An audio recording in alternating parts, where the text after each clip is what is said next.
जैन धर्म के 22वें तीर्थंकर अरिष्ट नेमिनाथ भगवान कृष्ण के चचेरे भाई थे। कृष्ण इनके पास बैठकर इनके प्रवचन सुना करते थे। हालांकि जैन धर्म ने कृष्ण को उनके 63 शलाका पुरुषों में शामिल किया है, जो 9 वासुदेव में से एक है। 3112 ईसा पूर्व हुए भगवान श्री कृष्ण एक राजनीतिक, आध्यात्मिक और योद्धा ही नहीं थे, वे हर तरह की विद्याओं में पारंगत थे। भगवान श्री कृष्ण से धर्म का एक नया रूप और संघ शुरू होता है। श्री कृष्ण ने धर्म, राजनीति, समाज और नीति नियमों का व्यवस्थीकरण किया था। भगवान श्री कृष्ण के जीवन 14 रहस्यमयी तथ्य जिन्हें जानकर आप हैरान रह जाएंगे। अगले पन्ने पर पहला रहस्यमयी तथ्य। किस रंग के थे श्री कृष्ण? जनश्रुति अनुसार कुछ लोग श्री कृष्ण की त्वचा का रंग काला और ज्यादातर लोग श्याम रंग का मानते हैं। श्याम रंग अर्थात कुछ कुछ काला और कुछ कुछ नीला, मतलब काले जैसा नीला। जैसा सूर्यास्त के बाद जब दिन अस्त होने वाला रहता है तो आसमान का रंग काले जैसा नीला हो जाता है। जनश्रुति अनुसार उनका रंग न तो काला और न ही नीला था। यह भी कि उनका रंग काला मिश्रित नीला भी नहीं था। उनकी त्वचा का रंग श्याम रंग भी नहीं था। दरअसल उनकी त्वचा का रंग मेघ श्यामल था, अर्थात काला, नीला और सफेद मिश्रित रंग। अगले पन्ने पर दूसरा रहस्यमय तथ्य। श्री कृष्ण की गंध। प्रचलित जनश्रुति अनुसार माना जाता है कि उनके शरीर से मादक गंध निकलती रहती थी।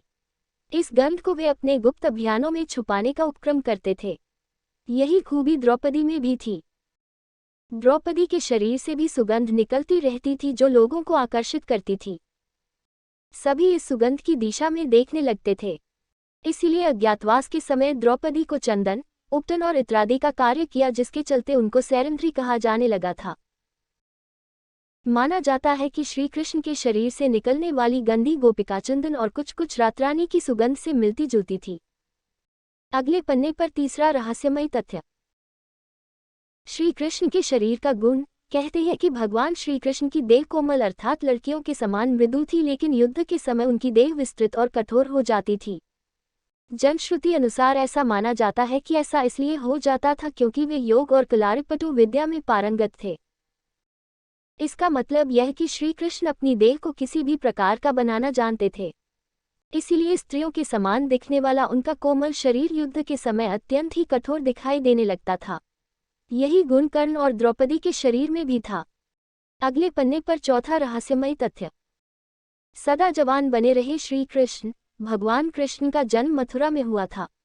उनका बचपन गोकुल, वृंदावन, नंदगांव, बरसाना आदि जगहों पर बीता। द्वारिका को उन्होंने अपना निवास स्थान बनाया और सोमनाथ के पास स्थित प्रभास क्षेत्र में उन्होंने देह छोड़ दी।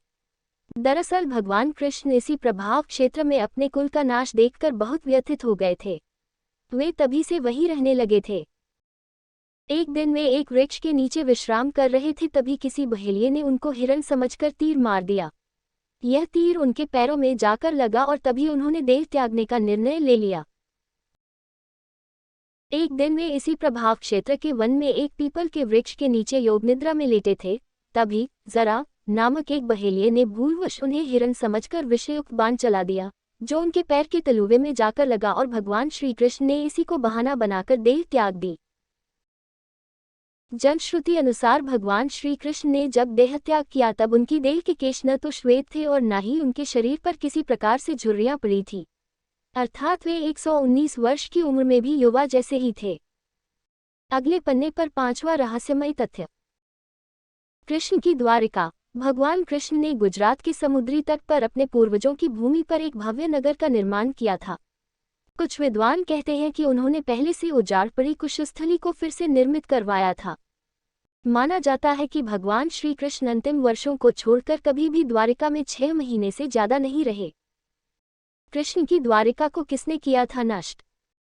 जो भी हो, श्री कृष्ण की इस नगरी को विश्वकर्मा और मयदानव ने मिलकर बनाया था।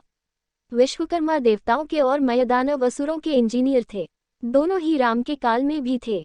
इतिहासकार मानते हैं कि द्वारिका जल में डूबने से पहले नष्ट की गई थी। किसने नष्ट किया होगा द्वारिका को? यह सवाल अभी भी बना हुआ है। हालांकि समुद्र के भीतर द्वारिका के अवशेष ढूंढ लिए गए हैं। वहां उस समय के जो बर्तन मिले हैं वो 1528 ईसा पूर्व से 3000 ईसा पूर्व के बताए जाते हैं। अगले पन्ने पर छठा रहस्यमय तथ्य। ईसा मसीह, श्री कृष्ण और बुद्ध का प्रभाव। हालांकि यह अभी भी शोध का विषय है। फिर भी अब तक जितने भी लोगों ने इस पर शोध किया उनका कहना यही है कि ईसा मसीह ने भारत का भ्रमण किया था और वे कश्मीर से लेकर जगन्नाथ मंदिर तक गए थे। ईसा मसीह थे भगवान कृष्ण के भक्त। उन्होंने कश्मीर के एक बौद्ध मठ में रहकर ध्यान साधना की थी। यहीं पर उनकी समाधि भी है। शोधकर्ता मानते हैं कि श्री कृष्ण का ईसा मसीह के जीवन पर बहुत प्रभाव पड़ा। उनके जन्म की कथा भी श्री कृष्ण के जन्म की कथा से कुछ कुछ मिलती जुलती है। ईस चेकोलियत ने 1869 में अपनी एक पुस्तक द बाइबल इन इंडिया में लिखा है कि जीसस क्रिस्ट और भगवान श्री कृष्ण एक थे। लुईस चेकोलियत फ्रांस के एक साहित्यकार और वकील थे। इन्होंने अपनी पुस्तक में कृष्ण और क्राइस्ट पर एक तुलनात्मक अध्ययन प्रस्तुत किया है। जीसस शब्द के विषय में लुईस ने कहा है कि क्राइस्ट को जीसस नाम भी उनके अनुयायियों ने दिया है। इसका संस्कृत में अर्थ होता है मूल तत्व। अगले पन्ने पर 7वां रहस्यमय तथ्य। मार्शल आर्ट के जन्मदाता थे श्री कृष्ण। भारतीय परंपरा और जनश्रुति अनुसार भगवान श्री कृष्ण ने ही मार्शल आर्ट का आविष्कार किया था। दरअसल पहले इसे कालारिपयट्टू कहा जाता था। इस विद्या के माध्यम से ही उन्होंने चाणूर और मुष्टिक जैसे मल्लों का वध किया था। तब उनकी उम्र 16 वर्ष की थी। मथुरा में दुष्ट रजक के सिर को हथेली के प्रहार से काट दिया था। जनश्रुतियों के अनुसार श्री कृष्ण ने मार्शल आर्ट का विकास ब्रज क्षेत्र के वनों में किया था। डांडिया रास उसी का एक नृत्य रूप है। कालारिपयट्टू विद्या के प्रथम आचार्य श्री कृष्ण को ही माना जाता है। हालांकि इसके बाद इस विद्या को अगस्त्य मुनि ने प्रचारित किया था। इस विद्या के कारण ही नारायणी सेना भारत की सबसे भयंकर प्रहारक सेना बन गई थी। श्री कृष्ण ने ही कलारिपयट्टू की नींव रखी, जो बाद में बोधिधर्मन से होते हुए आधुनिक मार्शल आर्ट में विकसित हुई। बोधिधर्मन के कारण ही यह विद्या चीन, जापान आदि बौद्ध राष्ट्रों में खूब फली फूली। आज भी यह विद्या केरल और कर्नाटक में प्रचलित है। श्री कृष्ण ने इस विद्या को अपनी नारायणी सेना को सीखा रखा था। डांडिया रास इसी का एक रूप है। मार्शल आर्ट के कारण उस काल में नारायणी सेना को भारत की सबसे भयंकर प्रहारक माना जाता था। अगले पन्ने पर 8वां रहस्यमय तथ्य। परशुराम जी ने दिया था सुदर्शन चक्र। श्री कृष्ण के पास यूं तो कई प्रकार के दिव्यास्त्र थे, लेकिन सुदर्शन चक्र मिलने के बाद सभी और उनकी साख बढ़ गई थी। शिवाजी सावंत की किताब युगांधर अनुसार श्री कृष्ण को भगवान परशुराम ने सुदर्शन चक्र प्रदान किया था, तो दूसरी ओर वे पाशुपतास्त्र चलाना भी जानते थे। पाशुपतास्त्र शिव के बाद श्री कृष्ण और अर्जुन के पास ही था। इसके अलावा उनके पास प्रस्वपास्त्र भी था, जो शिव व सुगन भीष्म के पास ही था। अगले पन्ने पर 9वां रहस्यमय तथ्य। शिव और कृष्ण का जीवाणु युद्ध। प्रचलित मान्यता अनुसार कृष्ण ने असम में बानासुर और भगवान शिव से युद्ध के समय महेश्वर ज्वर के विरुद्ध वैष्णव ज्वर का प्रयोग कर विश्व का प्रथम जीवाणु युद्ध लड़ा था। हालांकि यह शोध का विषय हो सकता है। युद्ध का कारण कृष्ण से प्रद्युम्न का और प्रद्युम्न से अनिरुद्ध का जन्म हुआ। प्रद्युम्न के पुत्र तथा कृष्ण के पौत्र अनिरुद्ध की पत्नी के रूप में उषा की ख्याति है। अनिरुद्ध की पत्नी उषा शोणितपुर के राजा वानासुर की कन्या थी। अनिरुद्ध और उषा आपस में प्रेम करते थे। उषा ने अनिरुद्ध का हरण कर लिया था। वानासुर को अनिरुद्ध उषा का प्रेम पसंद नहीं था। उसने अनिरुद्ध को बंधक बना लिया था। वानासुर को शिव का वरदान प्राप्त था। भगवान शिव को इसके कारण श्री कृष्ण से युद्ध करना पड़ा था। अंत में देवताओं के समझाने के बाद यह युद्ध रुका था। भगवान श्री कृष्ण 64 कलाओं में दक्ष थे। एक ओर वे सर्वश्रेष्ठ धनुर्धर थे, तो दूसरी ओर वे द्वंद्व युद्ध में भी माहिर थे। इसके अलावा उनके पास कई अस्त्र और शस्त्र थे। उनके धनुष का नाम सारंग था। उनके खड्ग का नाम नंदक, गदा का नाम कौमोदकी और शंख का नाम पांचजन्य था, जो गुलाबी रंग का था। श्री कृष्ण के पास जो रथ था उसका नाम जैत्र, दूसरे का नाम गरुड़ध्वज था। उनके सारथी का नाम दारुक था और उनके अश्वों का नाम शाव्य, सुग्रीव, मेघपुष्प और बलाहक था। अगले पन्ने पर 10वां रहस्यमय तथ्य। कृष्ण की प्रेमिका और पत्नियां। कृष्ण के बारे में अक्सर यह कहा जाता है कि उनकी 16,000 पटरानियां थीं, लेकिन यह तथ्य गलत है। उनकी मात्र 8 पत्नियां थीं। कृष्ण की जिन 16,000 पटरानियों के बारे में कहा जाता है, दरअसल वे सभी भौमासुर, जिसे नरकासुर भी कहते हैं, उसके यहाँ बंधक बनाई गई महिलाएं थीं, जिनको श्री कृष्ण मुक्त कराया था। ये महिलाएं किसी की माँ थी, किसी की बहन तो किसी की पत्नियां थीं, जिनको भौमासुर अपहरण करके ले गया था। दरअसल ब्रह्मवैवर्त पुराण, गीत गोविंद और जनश्रुतियों में इसका जिक्र है कि राधा, ललिता आदि उनकी प्रेमिकाएं थीं। राधा की कुछ सखियां भी कृष्ण से प्रेम करती थीं, जिनके नाम निम्न है: चित्रा, सुदेवी, ललिता, विशाखा, चंपकलता, तुंगविद्या, इंदुलेखा, रगदेवी और सुदेवी। ब्रह्मवैवर्त पुराण अनुसार कृष्ण की कुछ ही प्रेमिकाएं थीं, जिनके नाम इस तरह है: चंद्रावली, श्यामा, श्याव्या, पद्या, राधा, ललिता, विशाखा तथा भद्रा। माना जाता है कि ललिता नाम की प्रेमिका को मोक्ष नहीं मिल पाया था, तो बाद में उसने मीरा के नाम से जन्म लिया। श्री कृष्ण की प्रेमिका राधा का जिक्र महाभारत में कहीं भी नहीं मिलता है। इसके अलावा सबसे पुराने हरिवंश और विष्णु पुराण में भी राधा का जिक्र नहीं मिलता। भागवत पुराण में भी राधा का जिक्र नहीं है। ब्रह्मवैवर्त पुराण के बारे में कहा जाता है कि संभवतः यह चाणक्य या गुप्तकाल में लिखा गया था। अगले पन्ने पर 11वां रहस्यमय तथ्य। कई लोगों को जीवित कर दिया था श्री कृष्ण ने। ऋषि सांदीपनि को जब गुरु दक्षिणा मांगने के लिए कहा गया, तब गुरु ने कहा कि मेरे पुत्र को एक असुर उठा ले गया है, आप उसे आपस ले आएं तो बड़ी कृपा होगी। श्री कृष्ण ने गुरु के पुत्र को कई जगह ढूंढ और अंत में वे समुद्र के किनारे चले गए, जहां से उन्हें पता चला कि असुर उसे समुद्र में ले गया है, तो श्री कृष्ण भी वहीं पहुंच गया। बाद में पता चला कि उसे तो यमराज ले गए हैं। तब श्री कृष्ण ने यमराज से गुरु के पुत्र को हासिल कर लिया और गुरु दक्षिणा पूर्ण की। इस तरह अर्जुन की 4 पत्नियां थीं: द्रौपदी, सुभद्रा, उलूपी और चित्रांगदा। द्रौपदी से श्रुतकर्मा और सुभद्रा से अभिमन्यु, उलूपी से ऐरावत, चित्रांगदा से बभ्रुवाहन नामक पुत्रों की प्राप्ति हुई। अभिमन्यु का विवाह महाराज विराट की पुत्री उत्तरा से हुआ। महाभारत युद्ध में अभिमन्यु वीरगति को प्राप्त हुए। जब महाभारत का युद्ध चल रहा था, तब उत्तरा गर्भवती थी। उसके पेट में अभिमन्यु का पुत्र पल रहा था। द्रोण पुत्र अश्वत्थामा ने यह संकल्प लेकर ब्रह्मास्त्र छोड़ा था कि पांडवों का वंश नष्ट हो जाए। द्रोण पुत्र अश्वत्थामा के ब्रह्मास्त्र प्रहार से उत्तरा ने मृत शिशु को जन्म दिया था, किंतु भगवान श्री कृष्ण ने अभिमन्यु उत्तरा पुत्र को ब्रह्मास्त्र के प्रयोग के बाद भी फिर से जीवित कर दिया। यही बालक आगे चलकर राजा परीक्षित नाम से प्रसिद्ध हुआ। परीक्षित के प्रतापी पुत्र हुए जन्मेजय। ऐसे कई उदाहरण हैं जबकि भगवान कृष्ण ने लोगों को फिर से जीवित कर दिया।